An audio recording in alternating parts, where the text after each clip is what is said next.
നമ്മൾ കുറച്ചേ മാങ്ങാഞ്ചി ഇട്ടിട്ടുണ്ട്. അപ്പോൾ മാങ്ങാഞ്ചി കൊണ്ട് കുറച്ച് അച്ചാറുണ്ടാക്കിയാലോ നോക്കിയിട്ട് വന്നാണ്. കുറച്ച് ഞങ്ങളുടെ കോഴിക്കോട് പോയപ്പോൾ കോഴിക്കോട് നിന്ന് ഞങ്ങളുടെ ഫ്രണ്ട്സ് തന്നു വിട്ടാണ്. അപ്പോൾ ഞാൻ കുറച്ച് അരിഞ്ഞ് വെച്ചിട്ടുണ്ട്, കഴുകി തൊലിയൊക്കെ കളഞ്ഞ് വൃത്തിയാക്കിയിട്ടുണ്ട്. അപ്പോൾ ഇതാ കുറച്ച് ഒരു കപ്പ് പറഞ്ഞാൽ വലിയൊരു കപ്പിന് ഒരു കപ്പ് ഉണ്ടായിരുന്നു കേട്ടോ. മുറിച്ച ശേഷം പിന്നെ അതിന് ഒരു ഇത്ര ഒന്ന് വെളുത്തുള്ളി എടുത്തിട്ടുണ്ട്, അത് അരിഞ്ഞ് റെഡിയാക്കി വെച്ചിട്ടുണ്ട്. ഇതാ പിന്നെ ആവശ്യത്തിന് മുളക് പൊടി എടുത്ത് വെച്ചിട്ടുണ്ട്. 2 മുളക് പൊടിയും കൂടെ 2 ടീസ്പൂണാണ് എടുത്തിരിക്കുന്നത്. പിന്നെ കുറച്ച് മഞ്ഞൾപ്പൊടി വേണം, പിന്നെ ഉലുവപ്പൊടി, പിന്നെ കായ കേട്ടോ. ഇതൊക്കെയാണ് വേണ്ടത്. നമുക്ക് എങ്ങനെ ഉണ്ടാക്കാൻ നോക്കാം. ലേശം വിനാഗിരിയും വേണം. അടുപ്പത്തൊരു ചീനച്ചട്ടി വെച്ചിട്ടുണ്ട്, അത് നന്നായി ചൂടായിട്ടുണ്ട്. അതിലേക്ക് നമ്മൾ നല്ലെണ്ണയാണ് കേട്ടോ. ഞാൻ എപ്പോഴും എല്ലാ അച്ചാറും നല്ലെണ്ണയിലാണ് ഉണ്ടാക്കുക. അപ്പോൾ ഞാൻ കുറച്ച് നല്ലെണ്ണ ഒഴിച്ചു കൊടുത്തിട്ടുണ്ട്.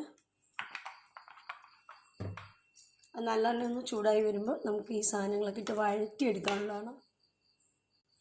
ചൂടായിട്ടുണ്ട് എണ്ണ ഇട്ട് കൊടുക്കാം കേട്ടോ.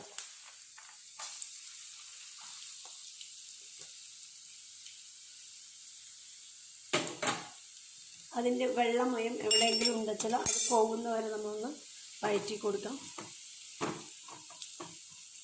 നല്ലോണം കരിയാനും പാടില്ല, വെള്ളമയം പോകുന്നവരെ. ഞാൻ പച്ചമുളകൊന്നും ഇടാറില്ല കേട്ടോ ഇതിൽ. ഞാൻ ഉലുവപ്പൊടി ഇടും, പിന്നെ കരിവേപ്പില, വെളുത്തുള്ളി, പിന്നെ വിനാഗിരി, മുളക് പൊടി, മഞ്ഞൾപ്പൊടി കേട്ടോ. അത്രയുള്ളൂ. പച്ചമുളകൊന്നും ഇടാറില്ല. നന്നായിട്ട് വഴന്ന് വരട്ടെ. കരിവേപ്പില ഇട്ട് കൊടുക്കുക.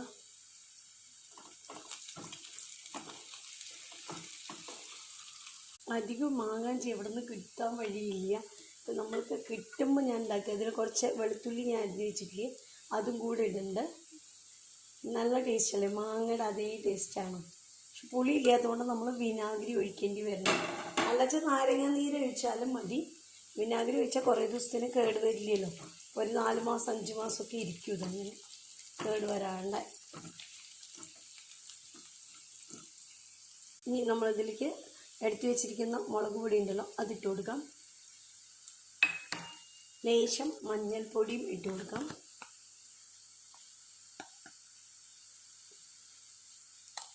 ഇനി 1 സ്പൂൺ ഇതൊക്കെ നമ്മൾ കായ എടുത്ത് വെച്ചിട്ടുണ്ടായിരുന്നു, അതും ഇട്ടിട്ടുണ്ട്.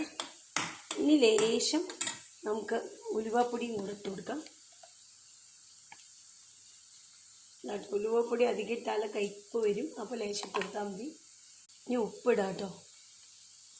ഇനി നമുക്ക് വിനാഗിരിയും കൂടെ ഒഴിച്ചു കൊടുക്കാം.